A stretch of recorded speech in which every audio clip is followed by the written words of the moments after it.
দক্ষিণ এশিয়ার আকাশ প্রতিরক্ষা ব্যবস্থায় নতুন করে ভারসাম্য তৈরি হচ্ছে। বাংলাদেশ আকর্ষণীয় ইউরোফাইটার টাইফুন কেনার প্রক্রিয়া এগোচ্ছে। ভারত ইতোমধ্যেই রাফালের বহর শক্ত করেছে, আর মায়ানমারের হাতে রয়েছে রুশ সুখোই সু-30। এই তিনটি যুদ্ধবিমান আলাদা প্রযুক্তি, আলাদা যুদ্ধ দর্শন এবং আলাদা সামরিক কৌশলের জন্য পরিচিত। তবে আকাশযুদ্ধে কোন যুদ্ধবিমান এগিয়ে থাকবে সেটা জানা দরকার। তাই আজকের ভিডিওতে তিন যুদ্ধবিমানের বিভিন্ন বৈশিষ্ট্য তুলে ধরে বের করার চেষ্টা করব কার দৌড় কত দূর।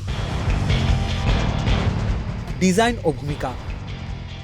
ইউরোফাইটার টাইফুন একটি twin engine canard delta wing ডিজাইনের মাল্টিরোল জেট। সুইং রোল ক্ষমতার কারণে এটি একই মিশনে এয়ার টু এয়ার ও এয়ার টু গ্রাউন্ড অপারেশন একসঙ্গে চালাতে পারে। হালকা কম্পোজিট বডি, উচ্চ ম্যানুভারিং এবং ন্যূনতম রাডার সিগনেচার ডিজাইনটিকে আরও ব্যবহারযোগ্য করেছে। রাফালে একইভাবে ক্যানার্ড ডেল্টা উইং ডিজাইনের হলেও এটি টাইফুনের তুলনায় কিছুটা বেশি কম্প্যাক্ট ও ভারসাম্যপূর্ণ। ত্রিমাত্রিক ম্যানুভারিং এবং স্বল্প রাডার প্রতিফলনের কারণে রাফালে দূরের ডগফাইট থেকে গভীর স্ট্রাইক দুই ক্ষেত্রেই কার্যকর। সু-30 টাইফুন বা রাফালের তুলনায় বড় আকারের এবং ওজনেও বেশি। এটি একটি heavy class twin engine jet. Thrust vectoring নোজালের কারণে সু-30 আকাশে অদ্ভুত ধরনের ম্যানুভার দেখাতে পারে, তবে বড় আকারের কারণে রাডারের সিগনেচারও বেশি। ইঞ্জিন ও পাওয়ার। ইউরোফাইটার টাইফুনে রয়েছে IJ-200 ইঞ্জিন, যেটি বাজারের অন্যতম নির্ভরযোগ্য টুইন ইঞ্জিন সেটআপ। এর কারণে বিমানটির উচ্চ থ্রাস্ট টু ওয়েট রেশিও এবং সুপারসনিক পারফরম্যান্স অত্যন্ত স্থিতিশীল।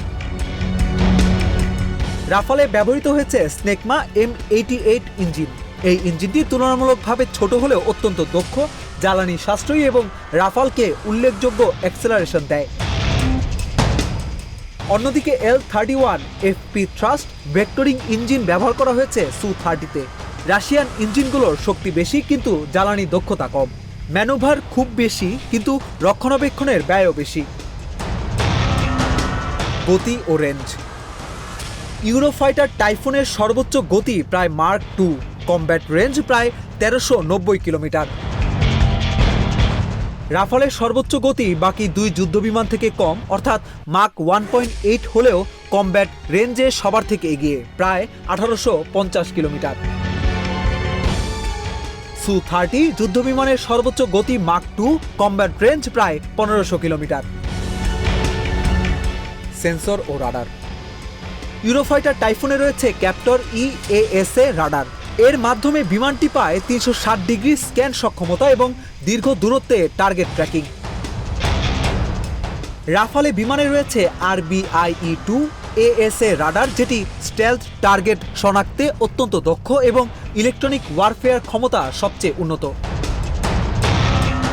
অন্যদিকে সু-30-তে রয়েছে বার্স আর রাডার। এটি শক্তিশালী হলেও পুরনো প্রজন্মের প্রযুক্তি। টাইফুন বা রাফালের মতো সেন্সর ফিউশন নেই। অস্ত্র ব্যবস্থা।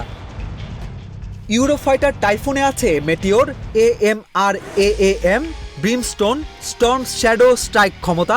পাশাপাশি এই যুদ্ধবিমানটি দূরপাল্লার আকাশযুদ্ধে অত্যন্ত শক্তিশালী। এদিকে রাফালে রয়েছে মেটিওর, মিক্কা, স্ক্যাল্প ক্রুজ মিসাইল। পাশাপাশি এয়ার টু গ্রাউন্ড স্ট্রাইকে রাফালের আধিপত্য ধরে রাখে বিমানটি। অন্যদিকে সু-30-তে রয়েছে R-77, R-73, খাব 500-এর মতো কার্যকরী মিসাইল। সেই সাথে আছে হেভি লোড ক্যাপাসিটি। এই তিনটি যুদ্ধবিমান তিন ধরনের সামরিক কৌশলকে প্রতিনিধিত্ব করে। টাইফুনের প্রযুক্তি ও সুইং রোল ক্ষমতা, রাফালের ভারসাম্যপূর্ণ মাল্টিরোল শক্তি এবং সু-30-এর হেভি ক্লাস কমব্যাট ক্ষমতা দক্ষিণ এশিয়ার আকাশকে সম্পূর্ণ আলাদা বৈশিষ্ট্য দেয়। বাংলাদেশের টাইফুন আসলে আকাশ প্রতিরক্ষা আধুনিকীকরণের বড় পদক্ষেপ। ভারতের রাফালে ইতোমধ্যেই শক্ত অবস্থানে। মায়ানমারের সু-30 শক্তিশালী হলেও প্রযুক্তিগতভাবে পিছিয়ে আছে। এখন নিঃসন্দেহে বলা যেতে পারে পশ্চিমা রাষ্ট্রগুলোর মতো দক্ষিণ এশিয়াও এগিয়ে যাচ্ছে আকাশ প্রতিরক্ষা ব্যবস্থায়। অভিষেক তরফদার অঞ্জন, ইন্ডিপেন্ডেন্ট ডিজিটাল।